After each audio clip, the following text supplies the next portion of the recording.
everybody. Welcome to another exciting episode. Well, this is like a Meet the Episode with Sheen Talk. I get this chance to sit down with a friend of mine, but this guy's he's a philanthropist. He's entrepreneur, real estate entrepreneur, a dog breeder, Dobermans specifically. I think he deals with some Rotties too. Fire and arson forensic specialist, father, husband, mentor. Went from broke to millionaire. I guess he's heading towards billionaire if you do it right. I don't mean to date. I don't date these things. I keep it organic. Yeah. But yeah, without further ado, Physique Model. I don't think I'll take his shirt off this time, but ladies and gentlemen, give it up to GERALD ANTOINE. You talked about my big ass mug too. Hey, Troy, thanks for bringing me on. You know, we talked about this over eating some of that cheap ass sushi over there in the valley, right down the street. Don't mention it. Don't mention the spot. Just in case. Hold on, right down. Listen, but we gotta get bigger sushi next time. We're gonna go to big sushi spot. Right, conveniently right down the street from Vivint, the pouring headquarters over there. Yeah, it was. Right in the studio, Universal City area. Like clockwork, right? You already know. The sushi, that is probably the spot where most of them order from. There you go, aphrodisiac, baby. In between shows. What's going on, man? I'm good, man. Just Happy New Year, man. You know, I don't say that a lot. I really don't, because you don't say you're good. I don't say Happy New Year. I don't say Merry Christmas. I don't say Happy Thanksgiving. I don't say Happy New Year, because it's just a blessing to see a new year, right? So every day should, how about Happy Monday, Happy Tuesday? Like case in point, when my mother was living and my grandmother and my aunts, because all of them played that motherly role, right? I never went all the way out on Mother's Day. I really didn't. You know why? Because every day is Mother's Day. Every day. Right. Why should we wait to a specific date to give our flowers when, how about the days, the other 364 days that they was not going to work, or they was going to work sick, when they had the flu, when they didn't get no child support from the baby daddy, when they didn't have a car to go, when they didn't get paid but minimum wage only. How about those days? How about the days where they came home, you wanted something to eat and she was dead tired, but she still fixed you something to eat? Yeah. How about she made sure you ate first before she ate? Every day is Mother's Day. That's right. So I really don't get into that, you know, Stephanie calls me the Christmas Grinch and all this crap. I'm like, everybody goes all out for Christmas. But it's like, what about, it's almost like this, Troy, and we have an organic conversation here. Like, when me and Stephanie first started dating, and first of all, brothers out there now forgot how to court women. You know, they don't court, they go from first base, they steal second base, and they go to third base and try to steal home. There's no earning You can't steal home.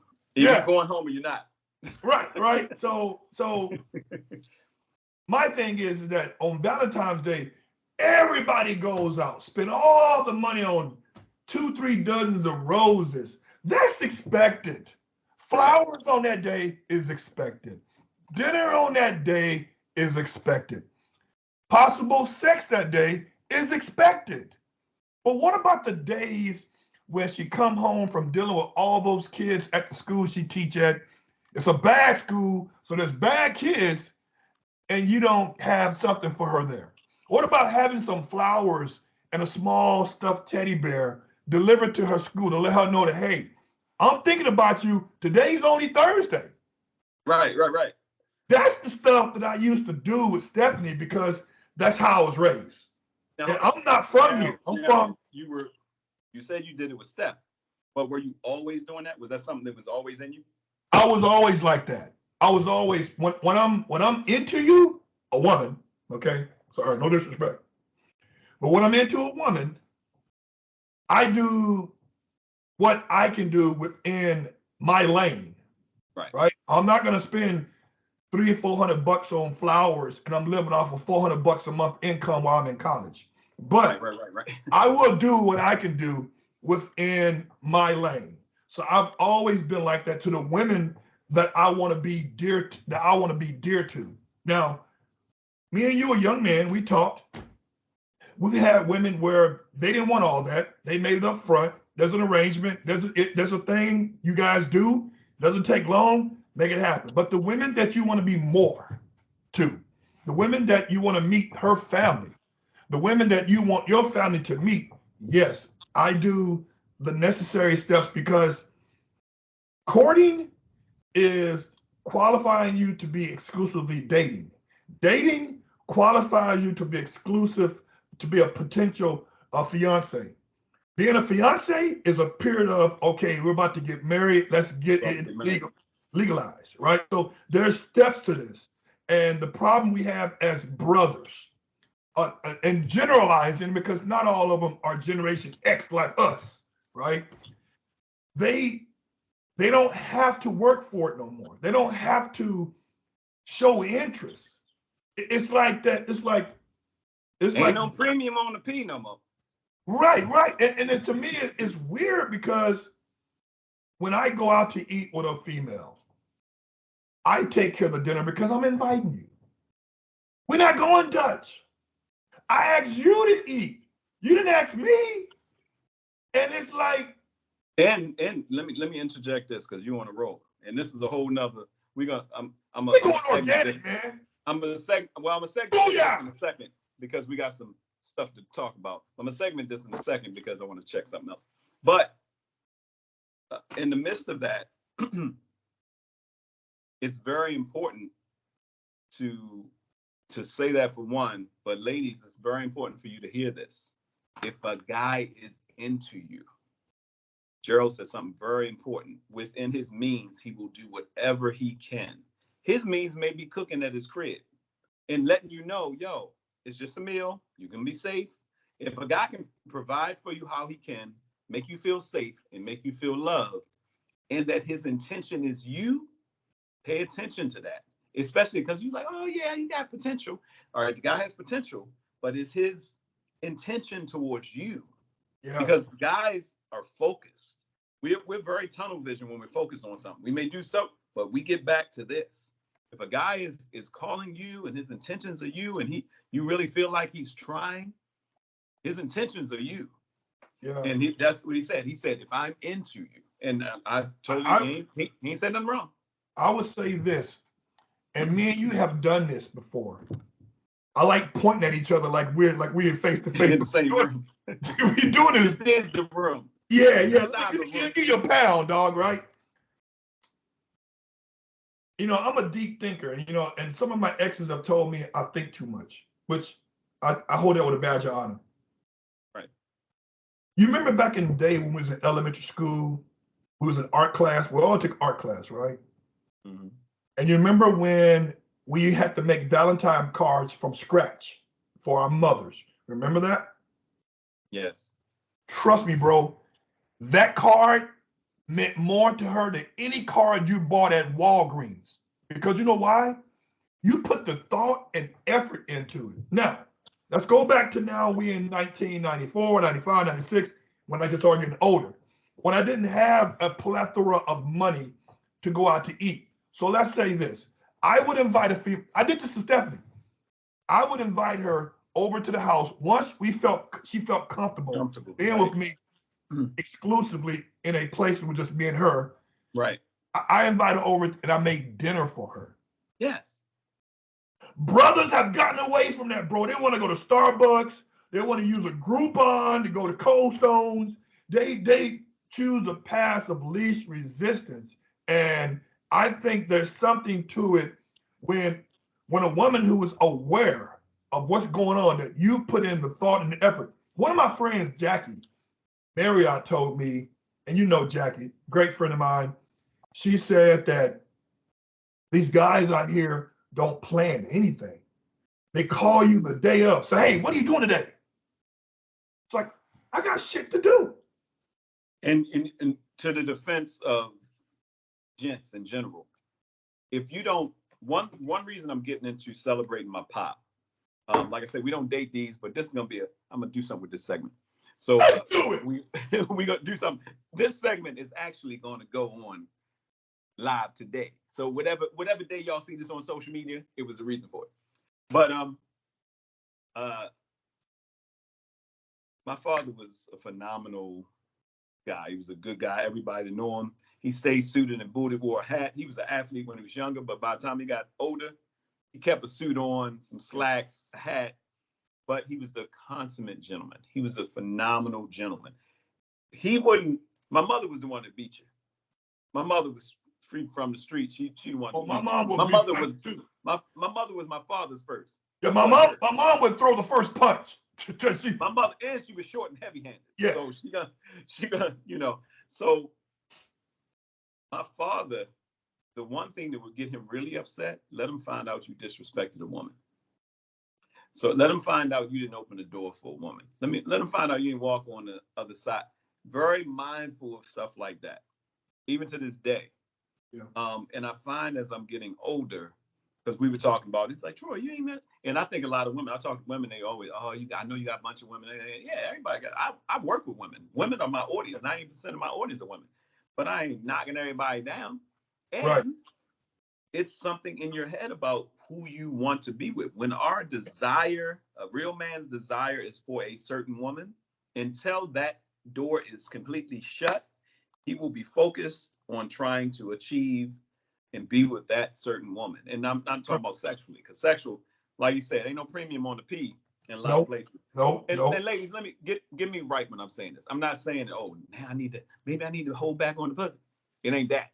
I'm saying premium means, because there's some women that we've been with, and it didn't take a whole lot of time to get with them, but we were into them. They were into us, and it was a mutual agreement as adults. That's fine. But what's happening is, if I can turn on the TV or flip through Instagram and it's in my face bouncing, I'm like, oh shit, let me, it's another one. Because you like one, you get 50. And then women, and younger women and older women figure, oh, I have to, they want this. No, guys don't want that. Guys, it's like it's like a guy saying he's hungry and you put a big juicy hamburger in front of him. It's like, well, I ain't really want a hamburger, but I'm hungry. You know what I'm saying? So it's one of the things that's not, when guys are focused on what they want, and we're goal-minded in a lot of places. That's why I said the scripture says a double-minded man is unstable in all his ways. We're goal-minded. We're singular. That's why you give a guy a honey-do list, and he's going down the list at the store, and you call him and say, hey, babe, I want to add one thing. He's like, oh. Yeah.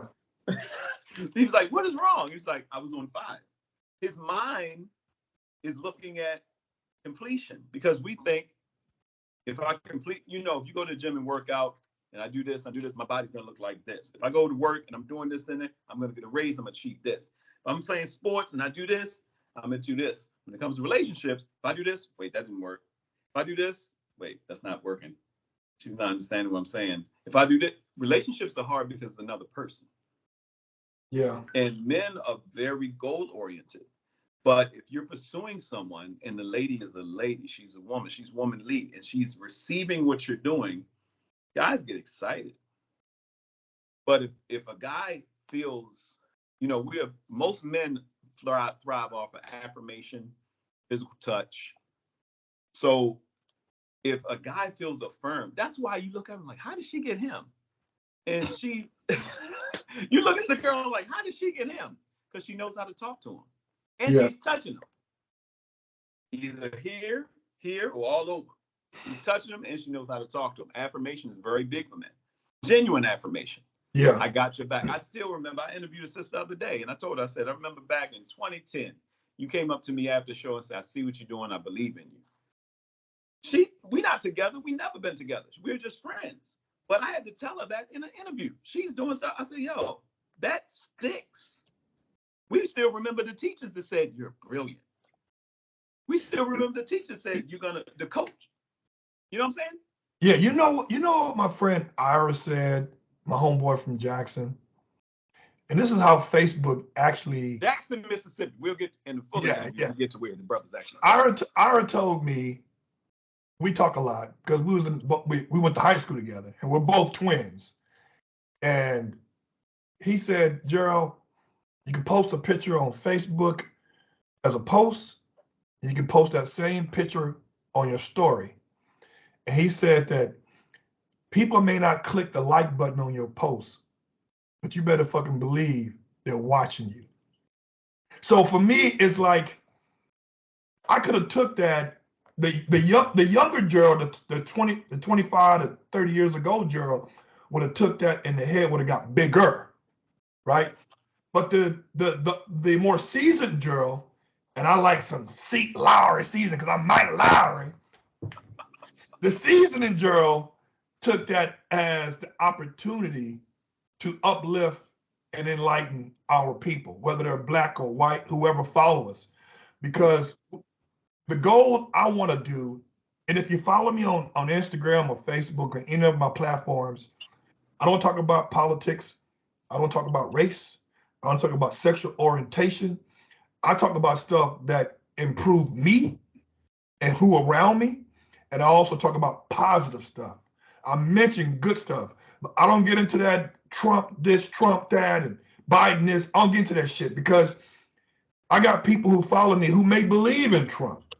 And I don't want a relationship to get distorted because of one, we agree to this. Political preference, right. Correct. So my thing is now, when I talk to you, I said, because I got a couple of years on you, maybe I'm on 52, I'm 53, a couple of years, 48, 49, you something like that. I'll be 49 next month. Right. And I was like, you know what? We need to start continuously circling ourselves around people who we can learn from and emulate. Because, listen, it's okay to copycat somebody, as long as you're copycatting the right cat. That's right. See what I'm saying? So for me, if I can leave this earth by being a good Samaritan and providing knowledge on what I know, I've done what I'm supposed to do.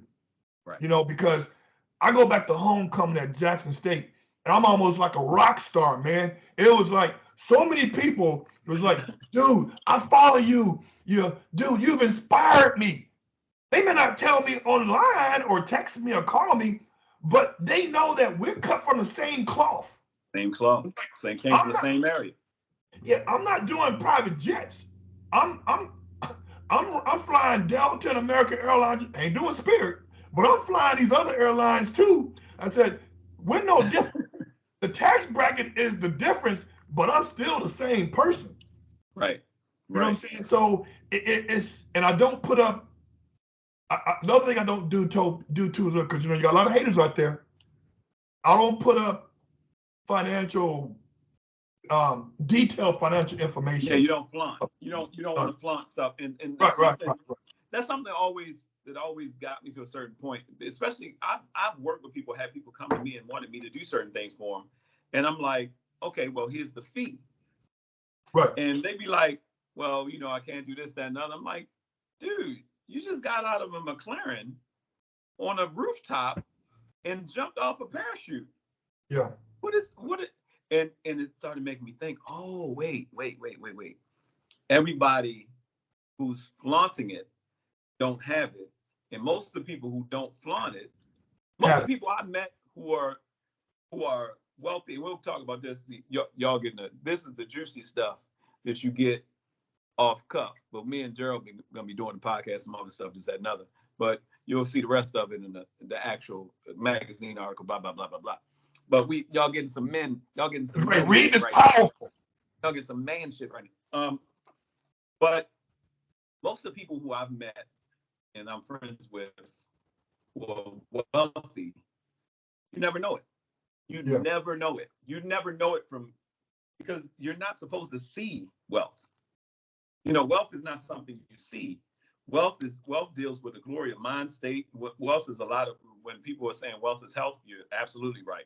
Because we've seen billionaires pass away. If anybody, we watched Steve Jobs pass away and heard him say he wishes there was a way that he could be here longer. As a billionaire, we've seen billionaires commit suicide. Yep. Especially in Los Angeles. We're in Los Angeles. And we've also seen billionaires and multimillionaires think they are above the moral laws and criminal laws because they have money. Right? Yeah. And the money can't, and the money get to a certain point, and like, but It's I like, paid for your kids' college, Judge. It was like, don't matter. Don't matter. And that's why I think, Troy, when we have these organic conversations, we really need to put things in perspective to let brothers know, because I do want to touch the brothers first, because there's a lack of positive brothers sharing knowledge out there. You know, we have to be like the Jewish community, the Asian community, and the Hispanic community, and the Indian community. And what I mean by that is that, dude, when one Jew is making money, all the Jewish people make money. When one Hispanic has got a job, he brings nothing but Hispanic workers with him. Everybody's sharing wealth. If one Hispanic person got a house, yes, all of them in that house. Family got a house, right? And we have to get out of that one-up mentality, man. That's why it was so beautiful to see that when I went to that thing you invited me to. It's called Black Women Rock. Black Business Women Rock. Big shout out to yeah, man. Dude, I saw the beauty of the whole thing, and it was like the food was offered for free. And you know, brothers take advantage of free. Tasty W's. Yes.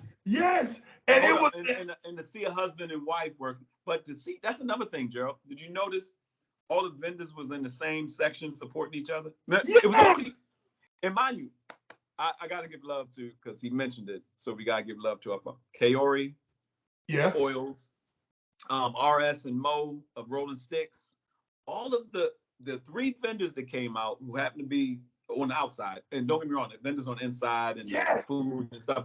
I have to bring that stuff there. The bakery lady. Yeah, right. Yeah. Grandma's and I met the guy who does the portable cigar lounge thing. Oh, RS and Mo. Yes. We need that more often. Not every 4 or 5 months, but once a month is plausible. Yes. This is how we do it. I told Dr. Nat, I was like, hey, we don't have enough networking events here like this. And like, I'm from, you from Mississippi, I'm from Baltimore, and you Trev, but to have one of these once a month was easy. During the week, you could find Baltimore, DC area, you could find networking events with us there, and building and lunchtime events. I started a thing called Midday Matinee, where business people came out, talked about their business. It was an insurance company that sponsored it. Yeah. And it was just, how can we network? How can we do more together? It's an amazing feel. Look, that's all y'all getting. We're about to go to the next interview. But I'm gonna stop this here.